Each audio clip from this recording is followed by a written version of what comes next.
नमस्कार, exam happy by Jharkhand channel में आपका स्वागत है। तो दोस्तों जुड़ चुका हूं मैं यहां पर आपके लिए झारखंड शिक्षक पात्रता परीक्षा जेटेट 2024 की तैयारी को लेकर के। तो यदि आप झारखंड में शिक्षक पात्रता परीक्षा 1 से 5 और 6 से 8 विज्ञान की तैयारी करना चाहते हैं तो आपके लिए यह सबसे बेस्ट होगा, क्योंकि इस चैनल पर आपको only for JCERT text book का क्लास 6 to 10 तक का पूरा सब्जेक्ट का chapter wise note, hand written notes बना हुआ है।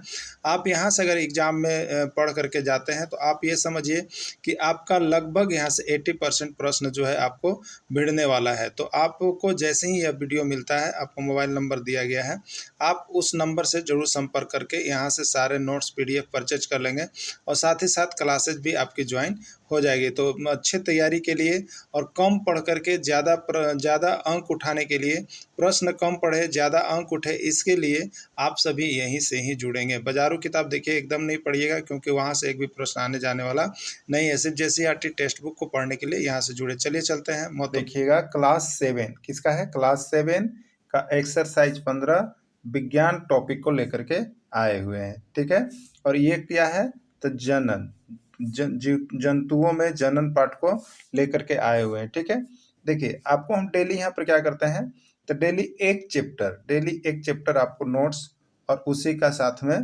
पीडीएफ और वीडियो दोनों चीज देते हैं। और बहुत ही अच्छा होता है कि आप पहले पीडीएफ को पढ़ लिए और यहाँ पर उसके बाद वीडियो को सुन लिए, उसके बाद भी दिक्कत है तो हम आपको बात करने का सुविधा भी प्रदान करते हैं। तो बहुत ही अच्छी तैयारी यहाँ पर चल रही है।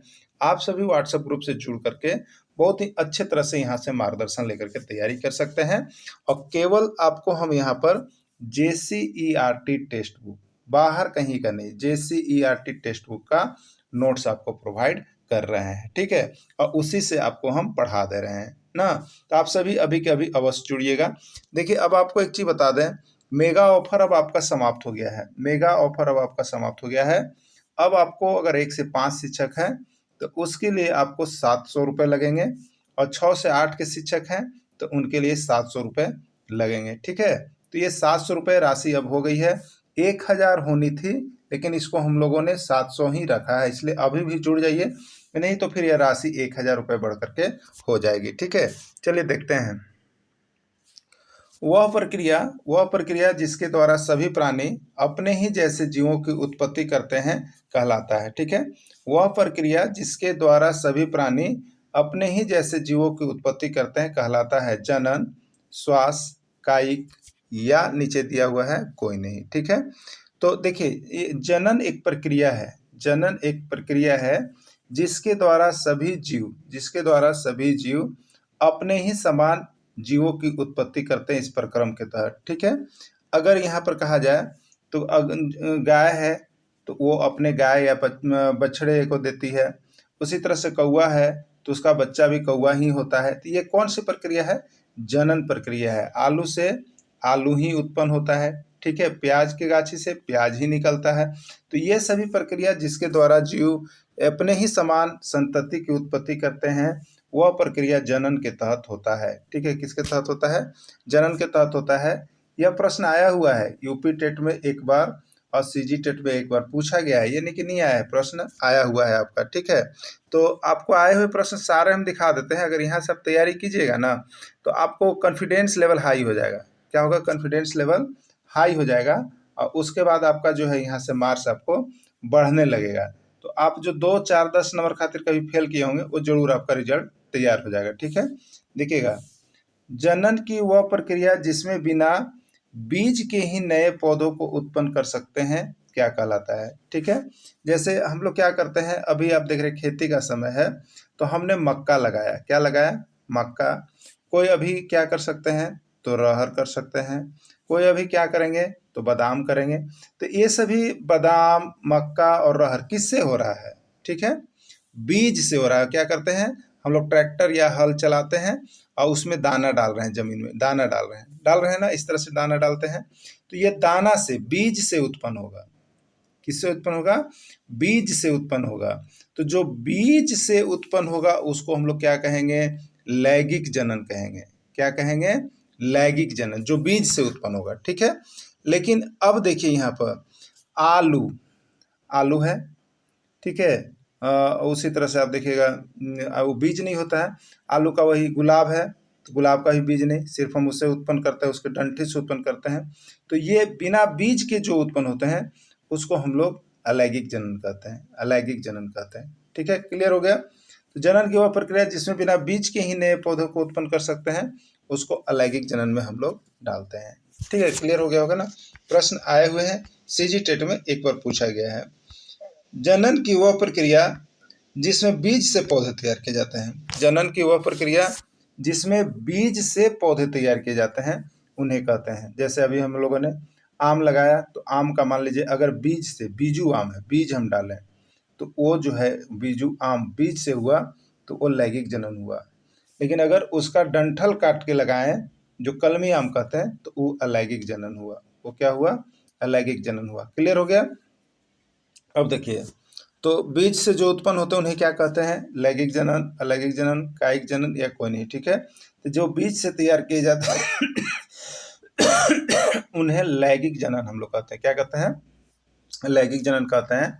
ये पंजाब टेट में एक बार आया हुआ है और सीजी टेट में भी एक बार पूछा गया है। तो देखिए, आप अगर 1 से 5 की तैयारी कर रहे हैं, आप 1 से 5 की तैयारी कर रहे हैं तो यह आपका जीके सेक्शन के अंतर्गत चला जाएगा, क्योंकि पर्यावरण अध्ययन हटा दिया गया है, अब जीके में होता है। ठीक है, और अगर 6 से 8 की तैयारी कर रहे हैं, 6 से 8 की तैयारी, तो यह आपका साइंस एंड मैथ ग्रुप यानी गणित और विज्ञान ग्रुप के लिए इम्पोर्टेंट होगा।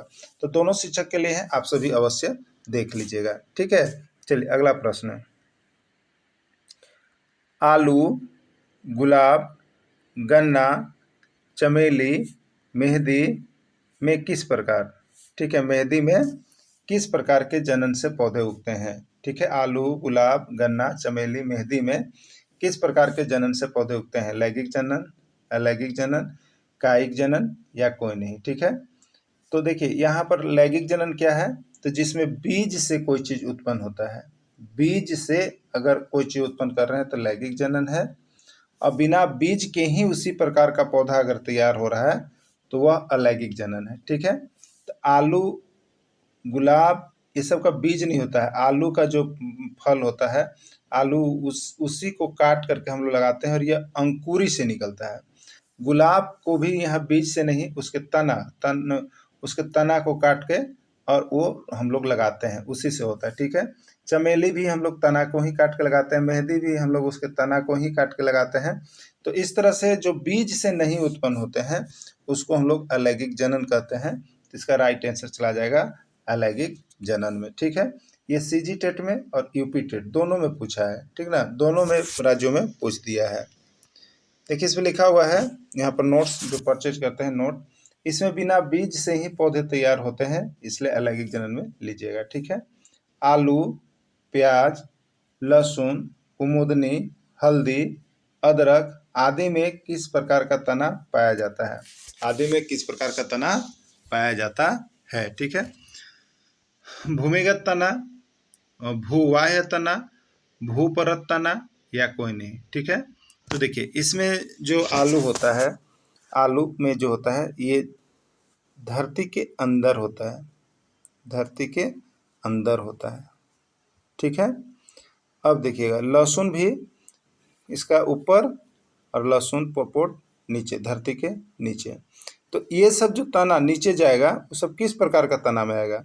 तो ये सभी आपको भूमिगत तना में आएगा। इस प्रकार का जो जड़ फल में ही जड़ होता है और जड़ भूमिगत होता है, इसलिए इसको भूमिगत तना के अंतर्गत रखिएगा। ठीक है, पत्थरी हो जाने पर कौन सा पौधा का पत्ता पीसकर पिलाया जाता है? पत्थरी हो जाने पर कौन सा पौधा का पत्ता पीसकर पिलाया जाता है? ठीक है, ब्रायोफाइलम, पत्थर चट्टा, पुदीना, हल्दी, मूली। अगर किसी को पथरी हो जाए तो कौन सा पौधा का पत्ता पीसकर पिलाया जाएगा? ठीक है, तो इसके लिए किसको पिलाया जाएगा? तो देखिए यहाँ पर आता है ब्रायोफाइलट्स। क्या आता है? ब्रायोफाइलम या पत्थर चट्टा का एक पत्ता होता है। ठीक है, इस देखिएगा इस तरह से कर करके ये पत्ता होता है, मोटा तना, इसको चबाया जाता है। इसको चबा करके भी खा सकते हैं या नहीं तो इसको पीस कर भी इसका सूप निकाल कर पिया जा सकता है, नहीं तो इसका सूप भी मिलता है। ठीक है, तो पत्थरी, देखिए पत्थरी और इसी को याद रखिएगा पत्थर चट्टा, पथरी में पत्थर चट्टा। क्लियर? पथरी है तो पत्थर चट्टा आगे लगा दीजिएगा, तो पत्थर चट्टा या इसी को ब्रायोफाइलम कहते हैं। ठीक है, पत्थर चट्टा को ही क्या कहते हैं? ब्रायोफाइलम भी कहा जाता है। तो दोनों नाम याद रख लीजिएगा, क्योंकि देखिए एग्जाम जब हुआ था ना, तो आपको जो यहाँ पर पंजाब टेट में हुआ था, तो पंजाब टेट में ब्रायोफाइलम नाम दिया था। ठीक है, और जो सीजी टेट हुआ था उसमें पत्थर चट्टा नाम दिया था, और जो यूपी टेट हुआ था उसमें दोनों दिया था इसे करके। ठीक है, तो दोनों ही चीज़ को आपको जानना है कि ब्रायोफाइलम को ही पत्थर चट्टा भी कहते हैं। ठीक है, क्लियर हो गया? चलिए आगे देखिए। ईस्ट किस प्रकार का जीव है? ईस्ट किस प्रकार का जीव है? एकल कोशिका, बहुकोशिका, द्विकोशिका या कोई नहीं? ईस्ट किस प्रकार का जीव है? ठीक है, तो देखिए यहाँ पर बहुत से जीव जो होते हैं एकल कोशिकीय होते हैं, बहुत बहुकोशिकीय होते हैं, कोई द्विकोशिकीय होते हैं। लेकिन ये ईस्ट जो है ना आपका 101 बार प्रश्न एग्जाम में आ गया है। कितना बार? 101 बार आ गया है, और लगभग सभी राज्यों के शिक्षक पात्रता परीक्षा में भी आया हुआ है, और आपका जेटेट में भी आया हुआ है। ठीक है, जेटेट में भी आया हुआ है। ठीक है, तो ईस्ट किस प्रकार का जीव है? तो यह एकल कोशिका है। ईस्ट में एकल कोशिका पाया जाता है, याद रख लीजिएगा ईस्ट में ना। अगला देखिएगा, ईस्ट में जनन किस विधि द्वारा होता है? ईस्ट में जनन किस विधि द्वारा होता है, ये आपसे पूछा जा रहा है। मुकुलन, कायिक, प्रकाश संश्लेषण या कोई नहीं? ठीक है, तो ईस्ट में जनन किस विधि द्वारा होता है? देखिए यह प्रश्न आपको जो है 151 बार पूछा गया है, एक दो बार मत पूछिएगा। ईस्ट में जनन एकदम इसको गांठ मान लीजिएगा कि आपका एग्जाम में छप रहा है। ठीक ना, एकदम गांठ मान लीजिएगा कि आपका एग्जाम में छप रहा है, और इसको याद रख लीजिएगा। बार बार ये प्रश्न जो है आपको तंग करेगा अगर नहीं याद कीजिएगा तब। ठीक ना, एकदम याद कर लीजिएगा। ईस्ट में जनन किस विधि? मुकुलन, कायिक, प्रकाश संश्लेषण या कोई नहीं? ठीक है, तो देखिए ईस्ट में जो जनन होता है ना, सभी जीवों में जनन की प्रक्रिया अलग अलग होती है, विधि अलग अलग होती है। ठीक है, तो ईस्ट में जनन की विधि को क्या कहते हैं हम लोग? मुकुलन कहते हैं। क्या कहते हैं इसको? मुकुलन कहते हैं, जो ईस्ट में जनन होता है। ठीक है, ये प्रश्न बार बार आया है। यूपी टेट में 5 बार, सीजी टेट में 2 बार, पंजाब टेट में 1 बार, बिहार टेट में 1 बार। इतना जगह तो ये पूछ दिया गया है ना, तो आप इसको याद कर लीजिएगा। अब बाकी ऐसे एसएससी जेएसएससी सब में आया हुआ प्रश्न है। अगला देखिएगा, नर जनन अंग को क्या कहते हैं? नर जनन अंग को क्या कहते हैं? ठीक है, देखिए जनन अंग होता है ना, नर का भी जनन अंग होता है। नर यहाँ पर पुरुष के सेंस में लेना है, पुरुष, तो नर जनन अंग होता है। और महिला, जिसको हम लोग यहाँ पर नारी या मादा, क्या कहते हैं इसको? मादा। ठीक है, तो मादा या इसी को कहेंगे स्त्री। ठीक है, तो नर यानी पुरुष जनन, और मादा मतलब स्त्री जनन। ठीक है, तो नर जनन अंग को देखिए हम लोग कहते हैं पुंकेसर, याद रखिएगा। नर जनन अंग को पुंकेसर, और स्त्री या मादा, कभी देखिए याद रखिएगा स्त्री या मादा पूछ देता है। ठीक है, तो मादा या स्त्री ना, नर मतलब पुरुष, तो पुरुष के जनन अंग को पुंकेसर कहेंगे। तो कैसे इसको बन रहा है देखिए, याद रखिएगा। नर कहेगा, नर, तो नर माने होता है पुरुष, नर माने होता है पुरुष। अब पुरुष का जनन अंग को क्या कहेंगे? तो ध्यान देखिए, पू है ना, तो पू केसर, यहीं से पकड़ लीजिएगा, ऐसी पकड़िएगा ना तो आपको ठीक हो। पुंकेसर हो गया कि नहीं? नर को कहते हैं पुरुष, पुरुष में पू है, पू को कहेंगे पुंकेसर, यानी नर के जनन भाग को पुंकेसर कहते हैं। 1001 बार आपका प्रश्न आया है, और सभी राज्यों के शिक्षक पात्रता परीक्षा में भी आया हुआ है। ठीक है, तो इसको जरूर देख लीजिएगा आप लोग। क्लियर हो गया होगा ना? चलिए, क्लियर हो गया होगा तो लाइक करते चलिएगा, जैसे हम आपको समझाते हैं ना वैसे लाइक करते चलिएगा आप लोग सभी को। ठीक है, तभी मनोबल बढ़ता है, तो आप लोग मनोबल बढ़ाइएगा। ठीक है, और हम तो यही कहेंगे कि जितने लोग नहीं जुड़े हैं ना, अगर वीडियो मिलता है तो देखिए बहुत ही चीप रेट आप लोगों को लग जाएगा। जब भी जुड़ना होगा तो आपको यहाँ से जुड़ करके जरूर तैयारी कीजिए, और नोट्स तो जैसे आर्टी का जरूर पढ़ के जाइएगा एग्जाम में जाने से पहले। क्लियर? चलिए आगे देखिए, पुरुष के, देखिए आ गया पुष्प के। ठीक है, पुष्प के मादा जनन अंग को क्या कहा जाता है? पुष्प के मादा जनन अंग को क्या कहा जाता है? जो पुष्प होते हैं, फूल हो गए। ठीक है, फूल, ये फूल हो गया, पंखुड़ी हो गया, फूल। तो ये पुष्प के मादा जनन अंग को क्या कहते हैं? पुष्प में भी नर मादा होते हैं। ठीक है, तो पुष्प के मादा जनन अंग को क्या कहा जाता है आपको बताना है, ठीक है। तो पुष्प के मादा जनन अंग, मादा मतलब यहाँ पर स्त्री, स्त्री हो गया, ठीक है। तो स्त्री मतलब यहाँ पर याद रखिएगा स्त्री केसर, अभी बताए थे ना, अभी बताए थे पुष्प के, अभी बताए थे पुष्प के नर जनन भाग को क्या कहते हैं, अभी बताए थे नर। तो नर माने क्या बताए थे, पुरुष, ठीक है, पुरुष ना। अब पुरुष से बताए थे पुंकेसर, पुरुष से बताए थे पुंकेसर। तो एक पुष्प में दो प्रकार का चीज होता है, एक पुंकेसर होता है, एक स्त्री केसर होता है। पूरा ये जो लंबा बाहर निकलता है, ठीक है, और एक देखिएगा अंदर में रहता है इस तरह का डीम बना हुआ, डीम बना हुआ, ठीक है, दो तरह का होता है। एक में फूल में ऐसा होगा और एक फूल पूरा बाहर तना के बड़ा रहेगा इसे। तो ये नर है, नर है, ठीक है। तो नर है, पुष्प का नर भाग है। तो नर पुष्प का नर भाग है ना, नर मतलब पुरुष। तो ये पुंकेसर है, और ये जो इस तरह का बीजांड बना हुआ रहेगा अंदर में रहेगा वो ये स्त्री केसर है। वो क्या है, स्त्री केसर है, याद रख लीजिएगा। तो पुष्प में भी नर भाग और मादा भाग होते हैं। तो पुष्प के नर भाग यानी पुरुष वाले भाग को पुंकेसर कहेंगे, और मादा यानी स्त्री वाला भाग को स्त्री केसर कहेंगे। क्लियर हो गया होगा ना, चलिए ठीक है। अगला देखिएगा, मादा युग्मक से नर युग्मक के संयोग की विधि को क्या कहते हैं, ठीक है। मादा युग्मक और नर युग्मक यानी ये कर लीजिए सजीव चीज, सजीव चीज यानी मानव, मानव में नर और मादा के संयोग से, नर और मादा के संयोग से, पुरुष और स्त्री के संयोग से जो बनता है के संयोग से, संयोग की विधि को क्या कहते हैं, ठीक है। संयोग की विधि को क्या कहते हैं, निषेचन, बीजांड, परागकण या कोई नहीं, ठीक है।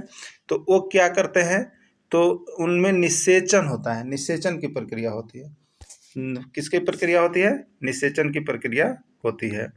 नर तथा मादा के संयोग से बनी कोशिका कहलाती है, नर तथा मादा के संयोग से बनी कोशिका को क्या कहते हैं, ठीक है। नर तथा मादा जब मिलते हैं तो युग्मनज बनता है, युग्मनज, और वो जो है गर्भ धारण होता है, क्या होता है, गर्भ धारण होता है। और गर्भ धारण की पहली प्रक्रिया जो होती है वो बीजांड कहलाता है, क्या कहलाता है, बीजांड, ठीक है। और बीजांड को ही युग्मनज कहते हैं, युग्म यहाँ पर मिलते हैं, ठीक है, जिसके फलस्वरूप बीजांड का निर्माण होता है। तो ये युग्मनज या बीजांड कहलाते हैं, ठीक है, युग्मनज या बीजांड कहलाते हैं। तो देखिए आपको JCERT में जैसे हमने अभी जिस पार्ट को पढ़ाया उसमें जितना प्रश्न आया उतना ही हम आपको दिए, बाहर का देखिए एक भी प्रश्न नहीं है। अगर बाहर का आपको प्रश्न पढ़ना है तो अनंत प्रश्न है, प्रश्न की देखिए कोई कमी नहीं है, ठीक है। लेकिन आपको देखिए एग्जाम निकालना है, आपको एग्जाम निकालना है, आप उतना ही चीज को ढंग से देख लीजिए, कम समय है, बहुत ज़्यादा समय नहीं है, उतना ही चीज को अच्छा से देख लीजिए जो कि आपके एग्जाम में छप रहा है, ठीक है। तो JCERT ही छप रहा है, एकदम कंफर्म रहिए आप, ठीक है। तो JCERT को पूरा पढ़ लीजिए, नोट्स यहाँ से देखिए परचेज कर लीजिए, खरीद लीजिए, सारा कुछ नोट्स और क्लास सब कुछ अभी मिल रहा है ना, नोट्स भी और क्लास भी, दोनों चीज़ साथ में बात करने सुविधा, तीनों चीज़, इतना से कम में क्या होगा, घर बैठे आपको तैयारी हम करवा रहे हैं। तो जुड़ जाइएगा सभी कोई, धन्यवाद।